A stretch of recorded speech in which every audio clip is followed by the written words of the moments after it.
Welcome. This is the Drupal usability meeting for September 9th, 2022. I'm Benji Fisher moderating, and also here are Aaron McHale sharing his screen, Emily Nouveau, Ralph Kohler, and Thomas Howell, a bunch of regulars.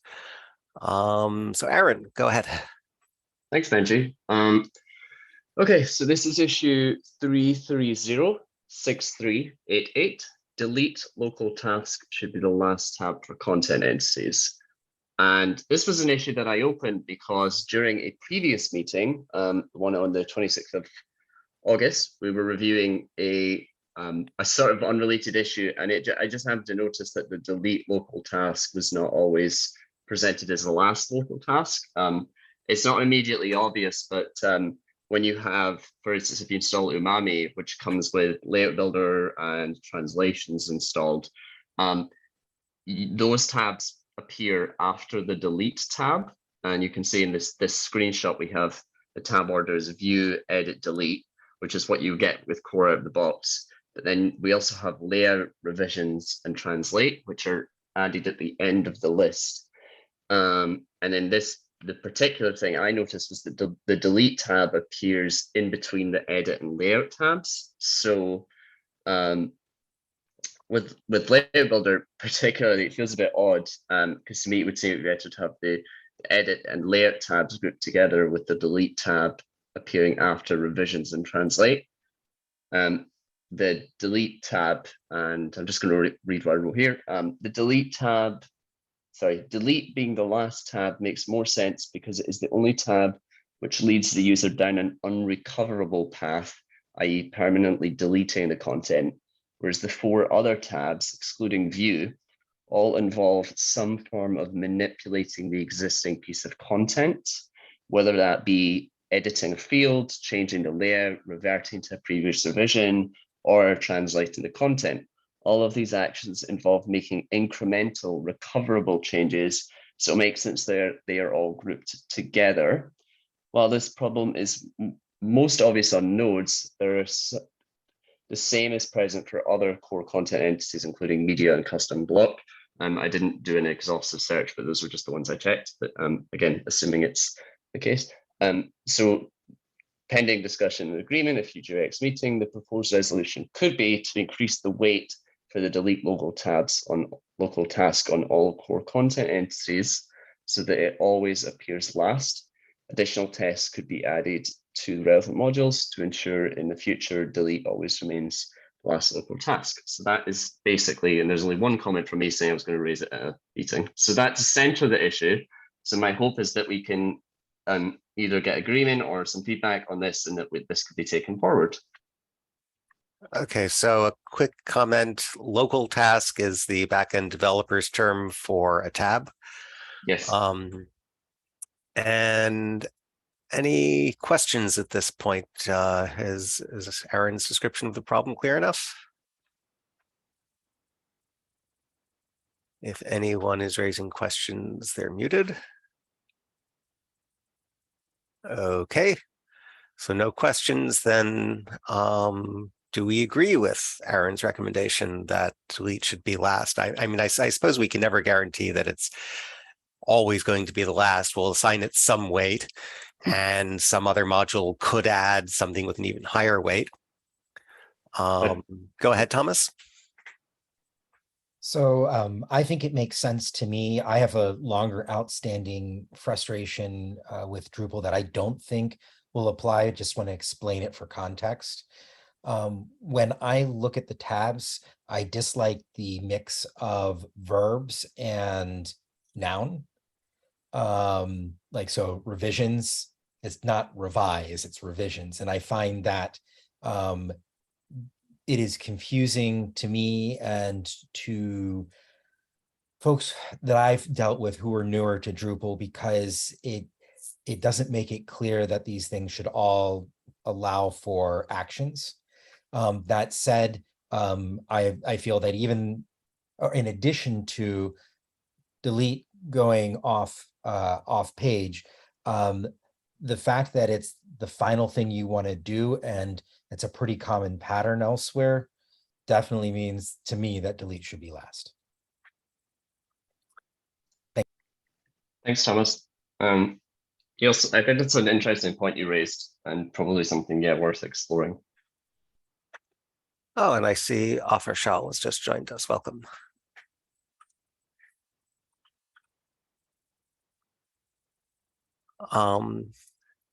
Let me just point out that from a usability point of view, an important thing is that on a narrow screen, the rightmost tab or tabs can sometimes be hidden.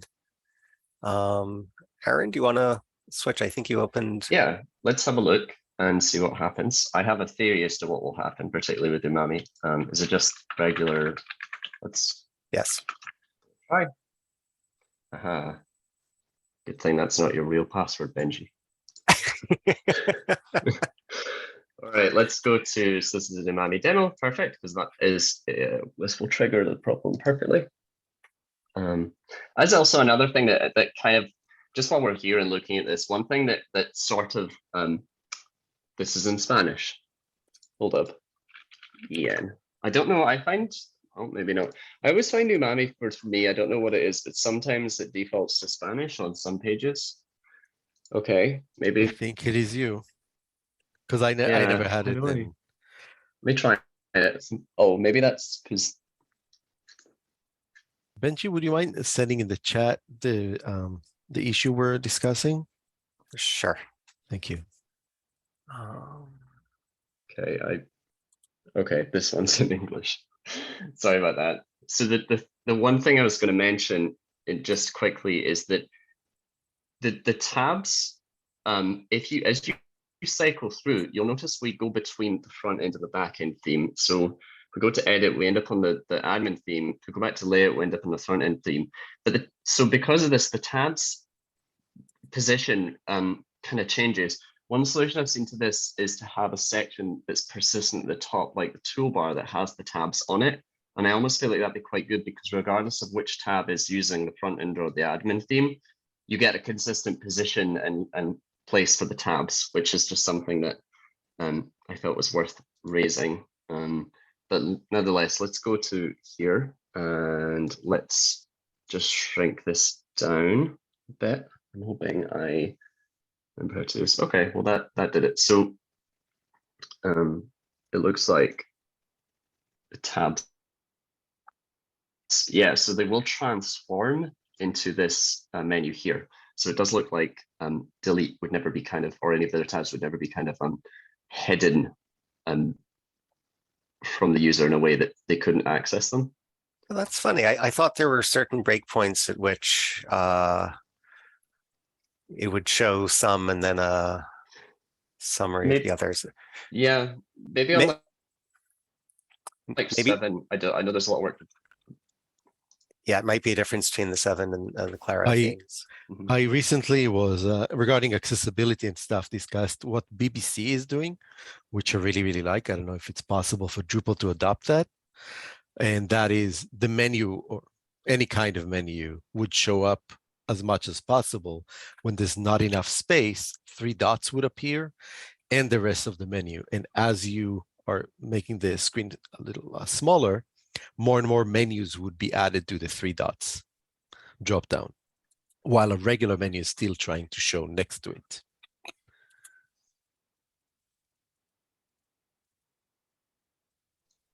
Yeah, I think that's an interesting pattern and maybe one that we should raise with the admin UI design. There's almost a breakpoint where it kind of, and I think it's when I noticed the admin UI, the toolbar changes, but the tabs becoming this list happen at different. Can you try different breakpoints on a bigger screen? Can you try click on the top part? If you can make this a little wider. Okay, let me close the. There we go. You can keep it. Yeah. So the top right, you have that arrow to make the menu all the time on the left. So it's going to be less jumps then. And now try to change the screen width and see. Okay. By the way, if you reload the page, you'll be surprised to see that I just changed the admin theme to 7. Just to disorient you. Right, let's give that a go. I think, you know what, I have a vague memory of 7. Wow. I mean, there it is. Yeah, okay. It got really broken though.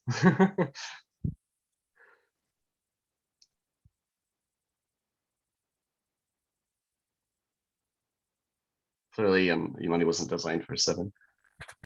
Yeah, so 7 does a kind of similar thing. It has this like, well, actually it's kind of broken right here. It's interesting because this should be collapsed. Let me just shift and reload.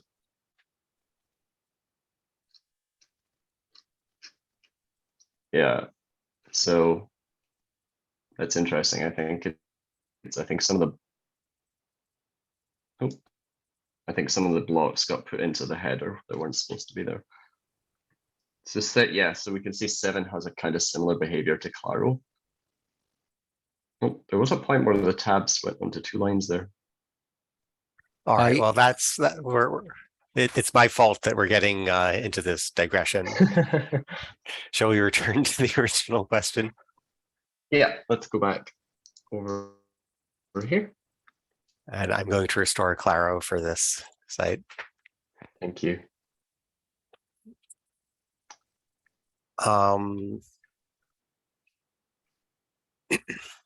Any other questions or comments on the proposal?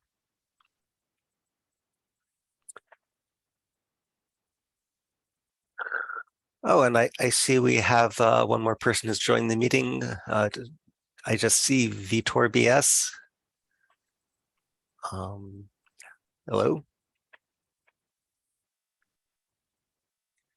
We're getting a +1 from Ralph. If there are no other comments, then I guess we can go to +1s, -1s. Emily gives a +1 for moving it. Offer agrees. I also agree. Any other opinions?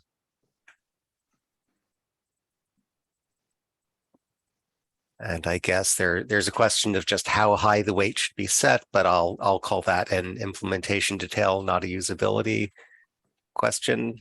Right. I was thinking high.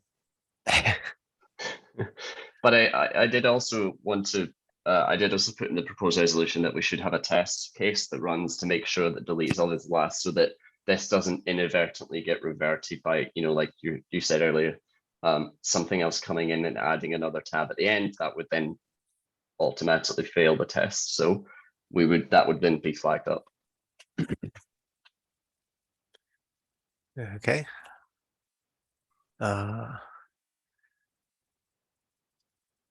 Yeah, so I think Vitor, yes, I see you've unmuted. Did you want to add something?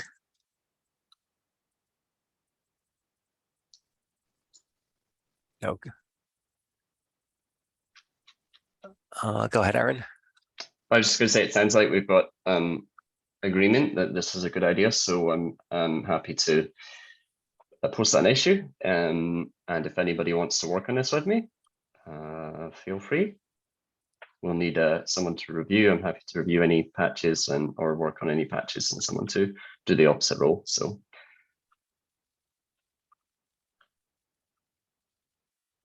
Okay, so I guess we're ready to move on to another issue.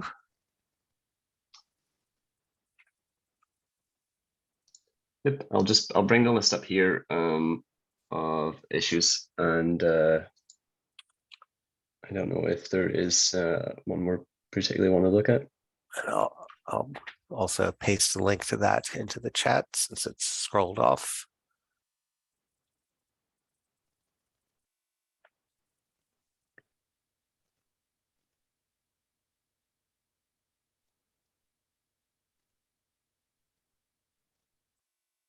Out of curiosity, isn't the project messaging channel in core issue off the list again? Because Benji mentioned something a few weeks already ago that that issue was already dealt with and discussed in a previous usability meeting.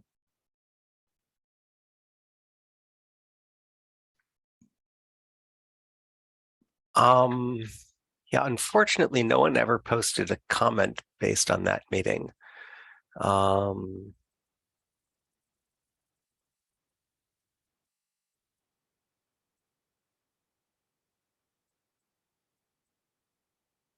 But it's something we could return to.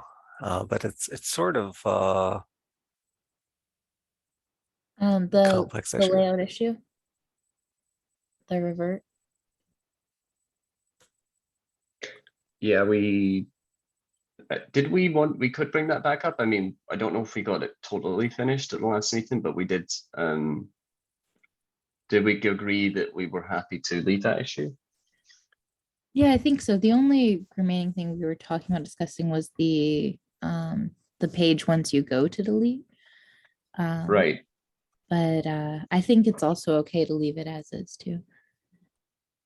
Right, because one of the things we discussed is whether we wanted to change the pattern that confirm forms use. But I mean, we could bring that issue back up to look at the delete form if we didn't have any other ones we wanted to discuss.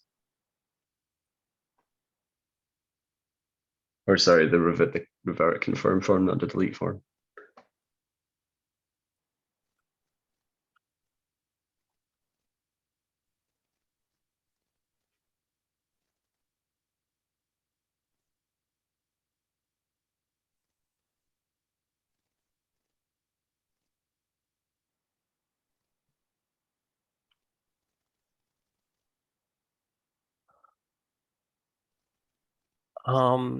Is the second one on that list, this wording for the contextual filter, is that something that Ralph said would be fairly easy to discuss? Yeah, let's see.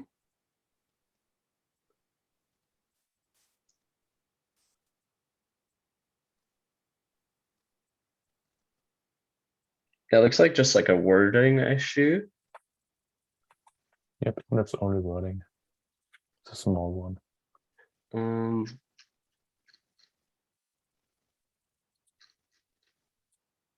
Okay. I'm happy to keep sharing, or Ralph, if you're familiar with this, if you want to walk us through. But either way, I'm happy to keep my screen sharing going. I just got to the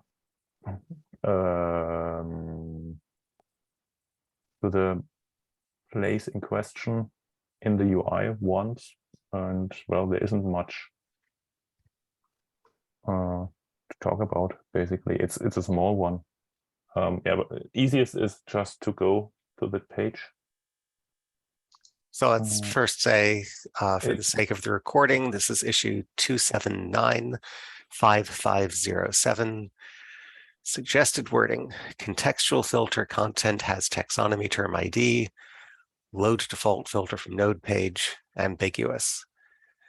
Not the best issue title I've ever seen, but go ahead, Aaron, or Ralph, who wants to. Let's see if I'll see if I can bring it up. So this is in to do with. Is it just in the taxonomy module? It's in views. Okay, so if I go to views, to the content view. Yep. Add it then into the contextual filter in advanced on the right. Yep. Add. Then search for has taxonomy term ID. Okay. Yeah, the first one.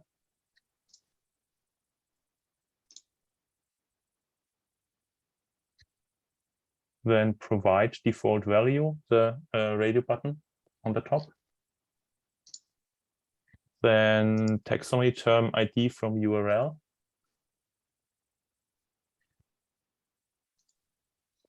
Then yeah, load default filter from node page that's good for related taxonomy blocks. And that's the part in question. Okay.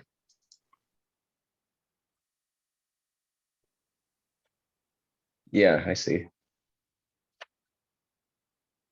So Nature says that is quite confusing and should be expanded to inform the users that all fields of the node are checked for entity reference fields, referencing taxonomy terms. And yeah, not much activity has happened on the issue. Let me see, there's a patch and it's proposing changing it to load. Actually, it's got two things it's proposing changing here. Oh, I guess it's the second one here. So load default filters from term entity reference field on node page.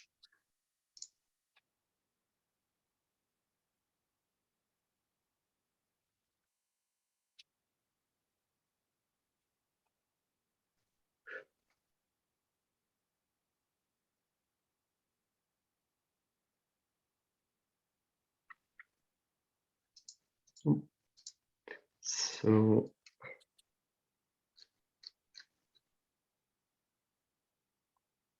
I wonder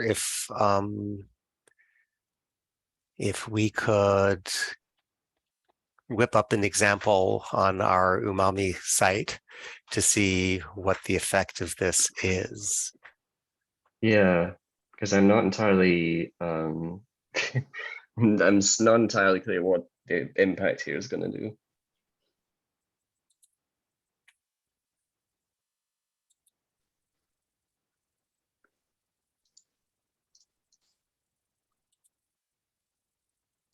So I guess because it's loading it from the URL, so I'm not sure if I need to presume, is it going to even work with content, the content view? At least it was the recommended example. Okay.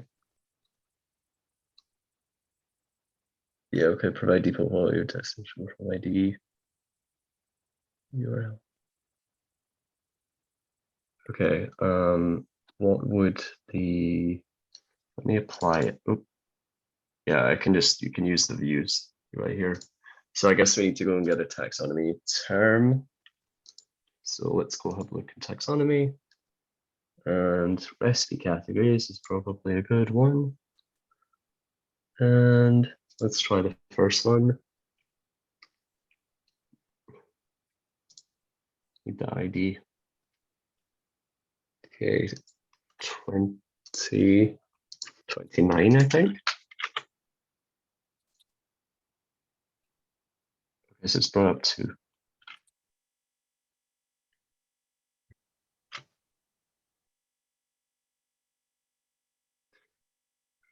Okay, so is it going to look for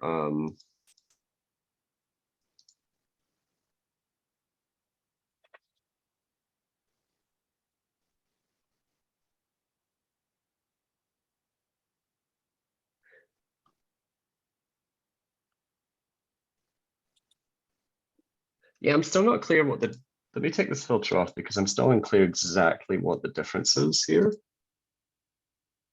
And it still loads too. I feel like this issue needs a bit more fleshing out before, because I unless anybody's like really knows what's going on here, I'm not sure what's happening, what the difference is, what this is supposed to do. And I think we need to know what it's actually doing before we can propose a solid like text. Because well, clearly the fact that like none of us know what's going on here based on the description here is probably an indication that we need something better.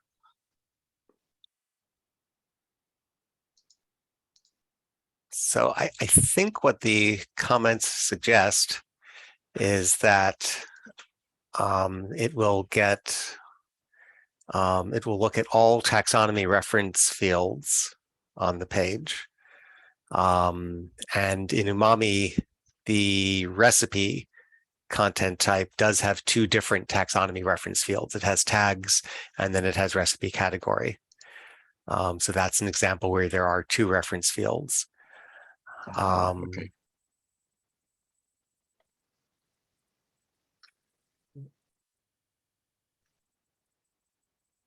Yeah, there's two here. Okay.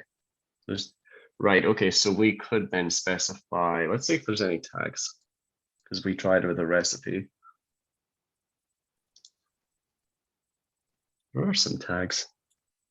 Baked, that's a tag. Oh. 2.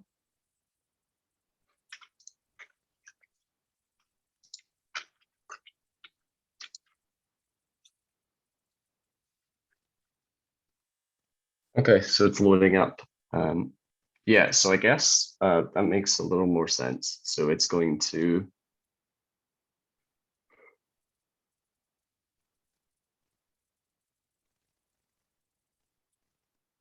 okay, but I didn't even have that enabled. So let's see what 29 gives us again.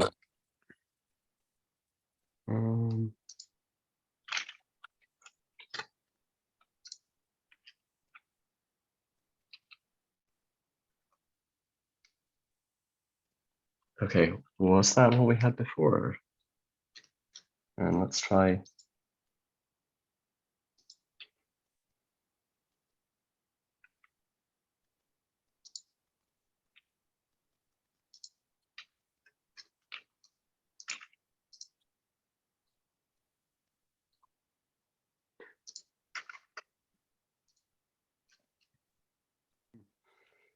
Yeah, so I guess it's just a way to force it to look in all of the fields on the page.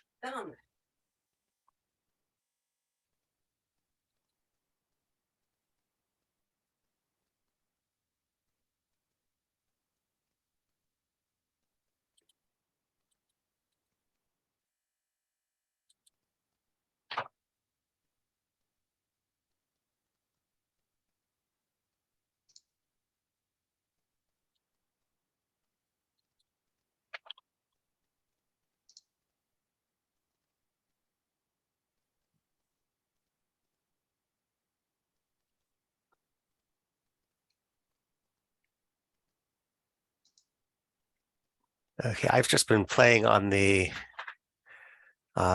site where we're sharing, and I think I just added a block to any recipe page in a blatantly obvious location at the top. Okay.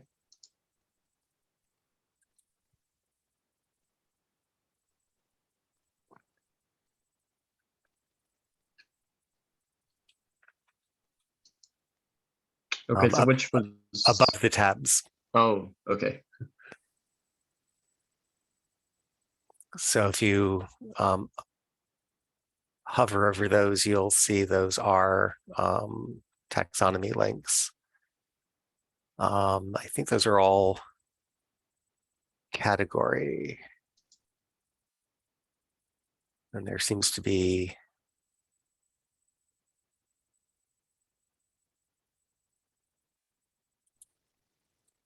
and I take it back, those are content links. All right, because it was a view of content.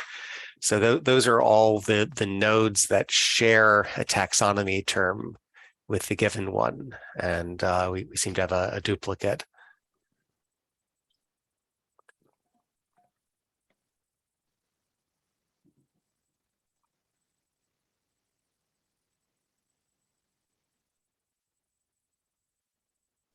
So at least I think that's what's going on.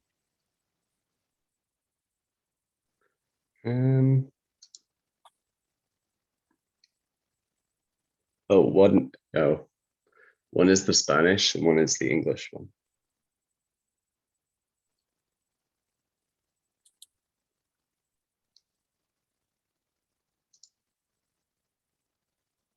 Yeah, so I think it's just translations.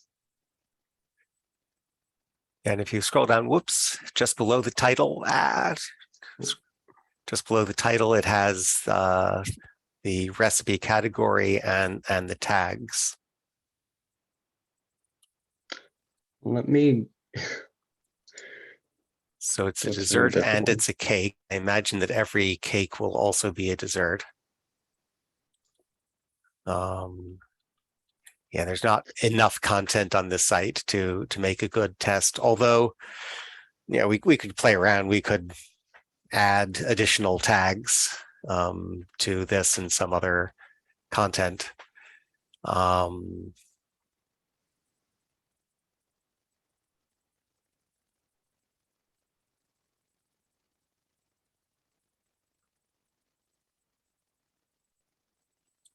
So why is the pastel Victoria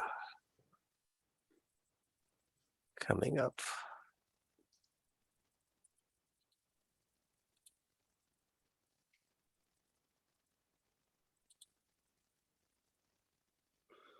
Well, either way, it looks Oh, pastel delicious. Victoria is the Spanish version of Victoria sponge cake. So it's Right. Oh, and that probably is why crema catalana is listed twice. Probably one is the English version and one is the Spanish version. Yes. Yeah.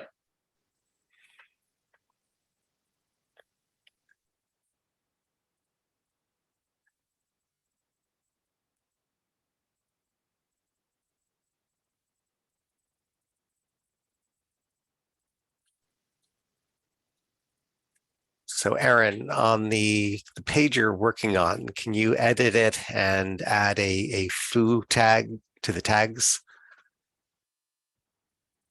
So down here. No, the content page you're looking at. Oh, okay.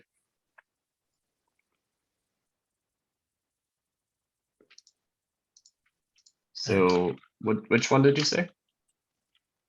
Add a new tag, foo. Okay.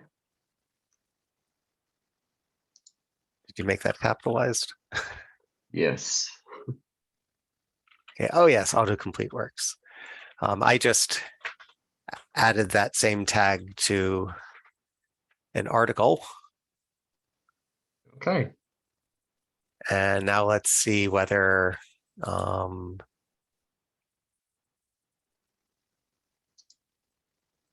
oh, it does not show up in my block. I'm surprised.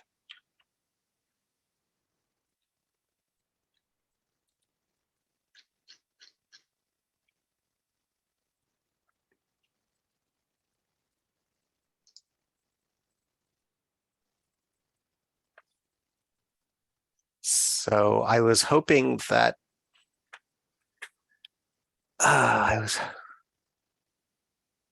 everything with that tag would show up in the related content, but it doesn't seem to be. So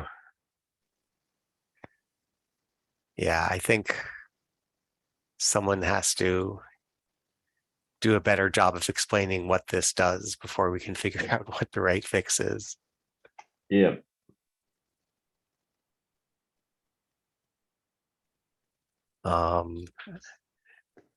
And of course, the issue could use a little better explanation of where that wording appears, and a screenshot would be nice. There's a code snippet in the issue, but that only shows what the help text is.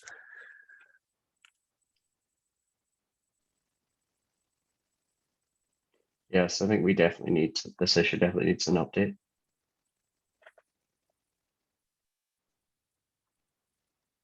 And at this point, I'm curious, so I might do that myself.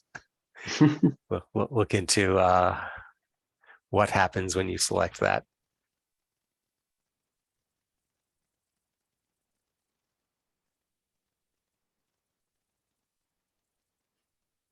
Okay.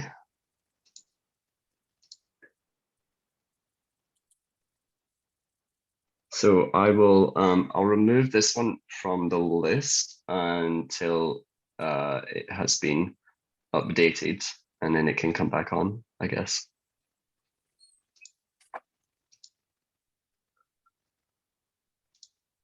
Yeah. Okay, and offer had to drop. Any other comments on this issue? Is anyone else curious about it? Not really, but thank you. One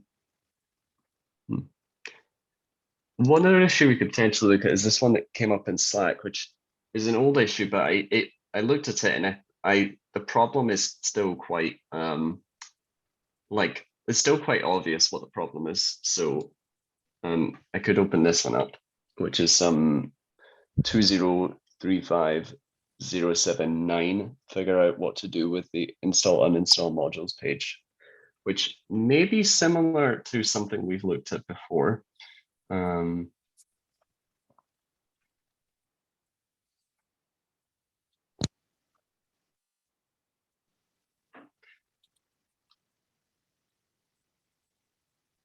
So essentially, well, actually, is there any other issues anyone wants to bring up before I dive into this one?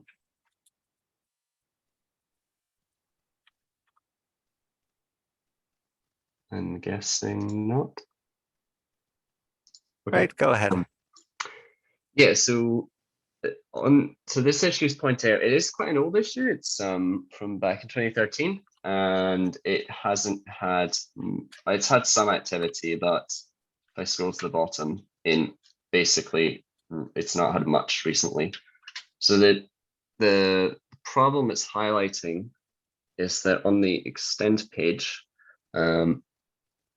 we have a bunch of checkboxes. Some are disabled if the module is installed, and if the module is not installed, the checkbox is available. And I'll just read what it's got here. So checkboxes are used in order to enable modules. However, once modules are enabled, they can never be disabled, so the checkboxes stay checked and disabled, even for non-required modules and modules without subdependencies, unlike what the checkbox represents in Drupal 7. The only thing you can do after enabling a module is uninstall it, but that's on a separate tab, which is not immediately obvious. The discussion here is how to address a disconnect, ideally by combining the two pages. And there's several proposed resolutions here. And the first one is to move the checkboxes, to bulk operation style checkboxes, add drop down for actions, add column to indicate on off state of module. So in a sort of, I guess it's like a mock-up style screenshot here, there is some checkboxes here on the farthest on the left, which you can check or uncheck. And then there's a column next to it, which says whether the module is turned on or off. And then it's this, I guess it would be the same module name and description columns. And then there's a with selected and then an uninstall option at the bottom. So very similar to what you would get on, say, since I've got the site open, I can just bring it up. On, say, like the content screen or the people screen, where you've got a bunch of checkboxes here, and you can essentially do the bulk action apply auto selected. Option 2 is to keep the checkboxes as they are, make the off version perform uninstall. So this is the simplest thing that could possibly work. It's tricky, however, since uninstall is destructive, making it very easy for people to accidentally delete data they didn't mean to, by making it too easy to perform uninstallation, especially if enabling / uninstalling modules are combined into the same form submission. And you'll write mocked up confirm style warning people about potential destruction in response. So there is a literal paper mockup, a picture of it here, and showing which modules you're about to uninstall and confirming if you actually want to do that.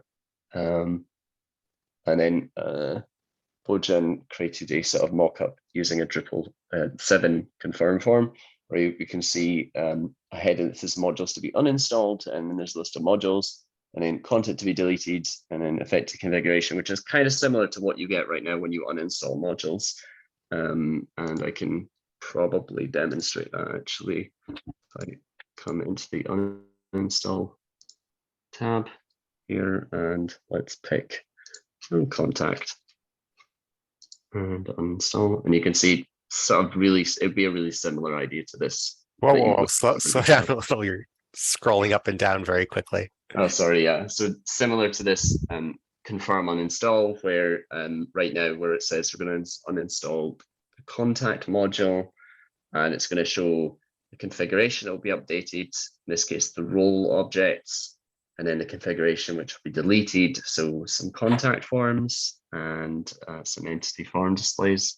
So similar to that, and I guess actually it's very similar to what we have here.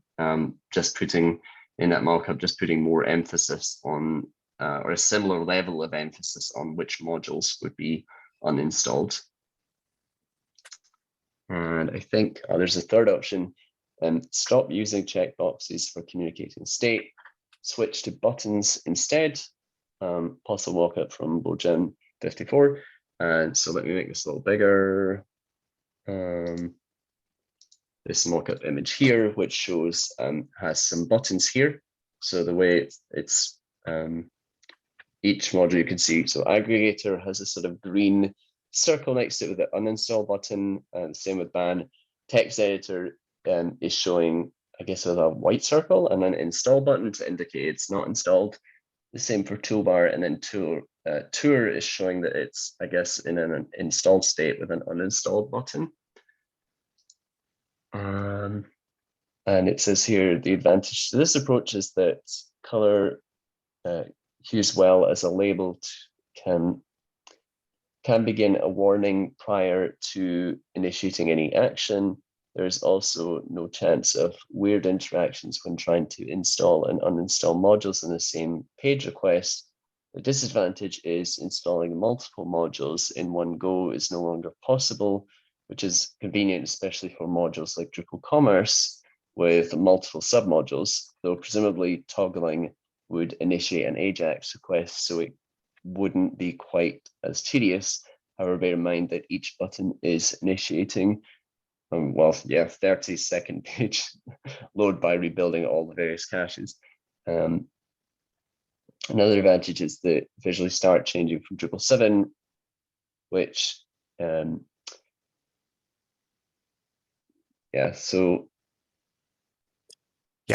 been a big behavioral change between Drupal 7 and Drupal 8. You no longer uninstall or disable and then uninstall. There's only one step. Right. Ralph, did you want to say something? I raised my hand a bit prematurely because Aaron hasn't done option 4 yet, but I would have a comment after that, an additional one, important. Okay, so I'll just say, so option 4 on here is to add an uninstall button to each enabled module. And again, I'll just open up this image in a new tab here. So we can see we have, again, similar modules here, aggregator and text editor, toolbar tour. So text editor has a description expanded, and as with you would expect, you get the help and configure, I guess, links. I don't remember what we call these on the module screen, but then over on the right side here, we have an uninstall button in this mockup. And so their note here is this is similar to browser extension UIs. This would place the uninstall button on the same row as the enabled module within the expanded view.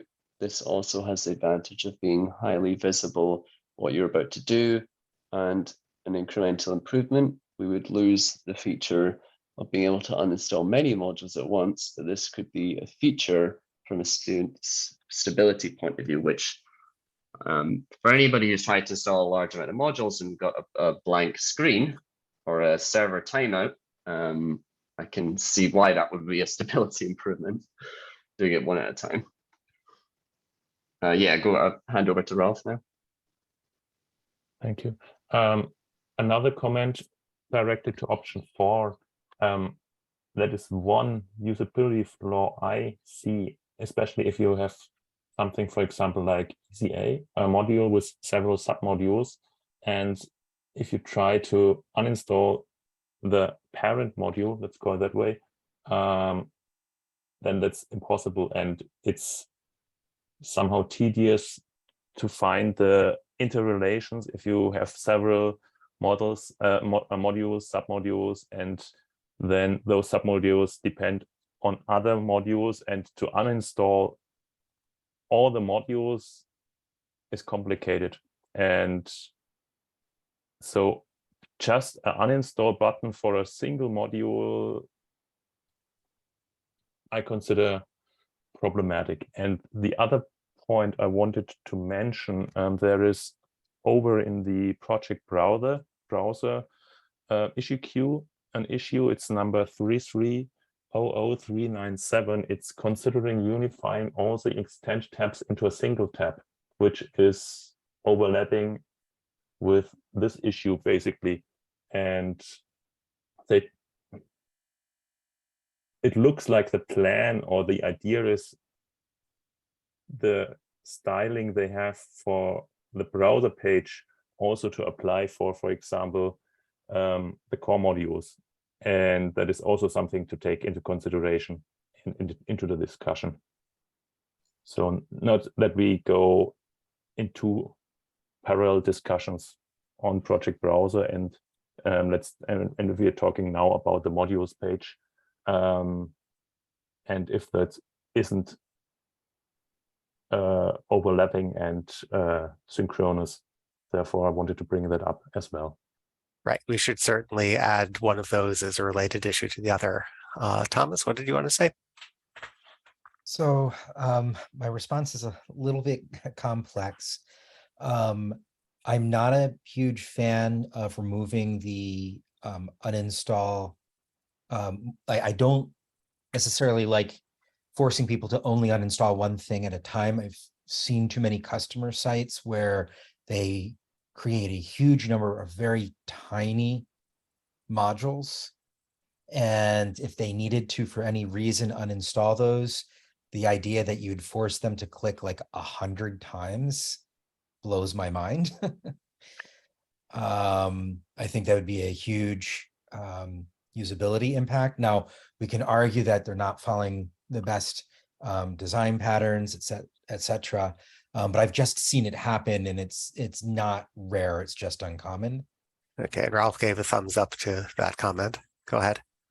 But just because some of those designs, the author stated you couldn't do that, there's no reason we couldn't also add a button to those scenarios that said uninstall all selected, something along those lines. So in theory, so long as you had both the ability to use a checkbox, and if you use the checkbox, maybe it would make the uninstall line by line like gray out, some behavior that would allow you to have access to both. So I guess there could be like a and B version of anything that said it couldn't work that way. The second thing is I tend to like information that tells me what's happening and allows me to understand from cues that are appropriate for all levels of accessibility that what the content means. And in the current today version of Uninstall, I find the page that you go to and read is very clunky. It doesn't make a huge amount of sense all the time. And I definitely agree that at the top of the page where it shows you what modules are being uninstalled, the fact that they're just some bullet points makes it look as if that's the least important information on the page. So if we were to select anything, yeah, the contact, like I think that's really bad design. And so the core argument of this issue, I agree with. We want to be able to, oh, I see Ralph said something.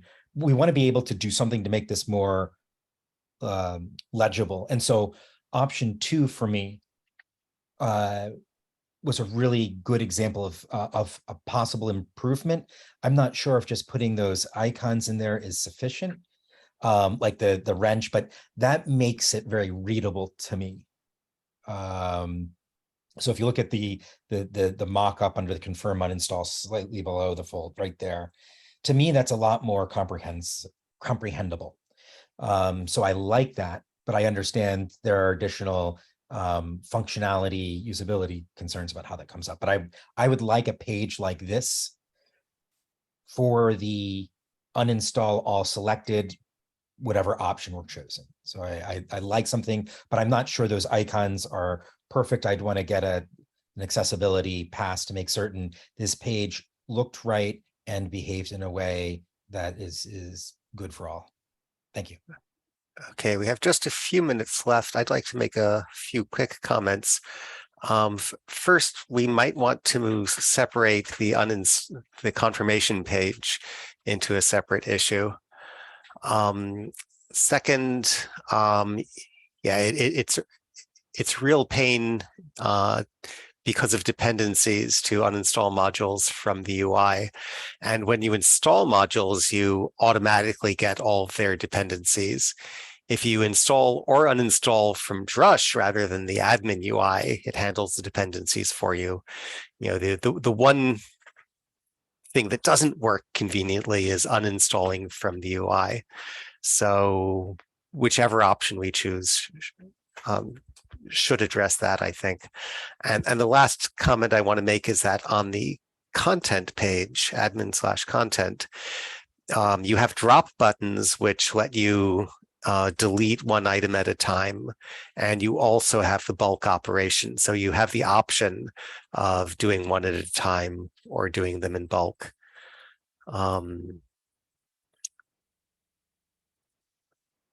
Okay, so I promise to be quick. That's it. We have a few more minutes. Any further comments?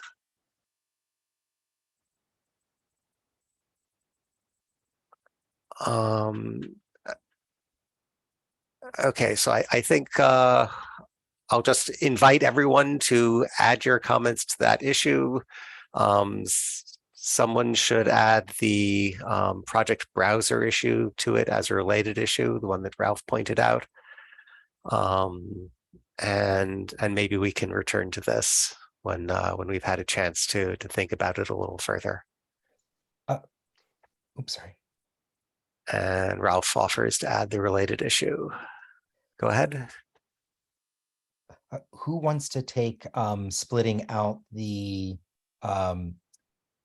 result or the actual Confirmation form? Confirmation form, because I agree 100%. It should be its own thing and it needs love. So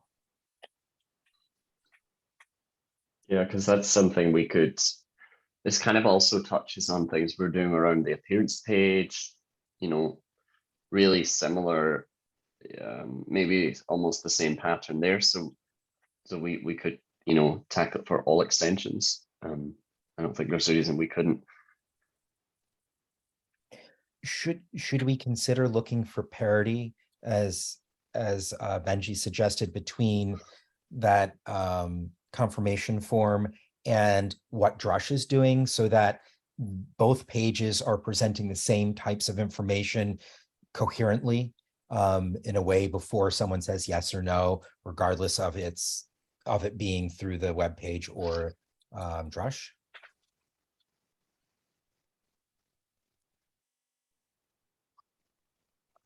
I think that's certainly worth considering. I don't think we have time at this meeting to come to a decision. I meant, is that a point that we should also make with this new related issue that we need to open? Because then we can add that in there and say, we would also recommend that there be parity, something along those lines. So wouldn't it be a second issue, maybe the parity with Drush, aside the confirmation issue, the new one? Okay, so you're saying 3 total issues then? Yep. Okay. Well, I mean, maybe not, because if parity means like give you the same amount of features and information that Drush has, I mean, we effectively just have an issue to deal with the confirm step and how that's designed and what that looks like and what that may or may not have parity with. Because, you know, we can take inspiration from Drush, we can take inspiration from other installers, you know, but I also see what you're saying about, like, if you can do it with Drush, you should be able to do it in the UI kind of thing. But then there's also the considerations around what's what are the implications of project browser and all of this? If that is the way things are moving long term, you know, what is, we need something that's we should be doing something that works for not just now, but for the future as well. And I'm also now remembering you can do this stuff with Composer as well. You can install and uninstall dependencies. So there's another way to have parity as well as with Composer and Rush. Well, installing and uninstalling is done through config management, not Composer. But we are a little bit past the end of the hour, and I want to respect people's time. So let's continue the discussion either asynchronously on the issue, and we'll probably talk about this at a future meeting. So thank you all for coming. Thanks, Benchy. Thanks, everyone. Thank you. Thanks, bye. Thanks. Bye-bye. Bye.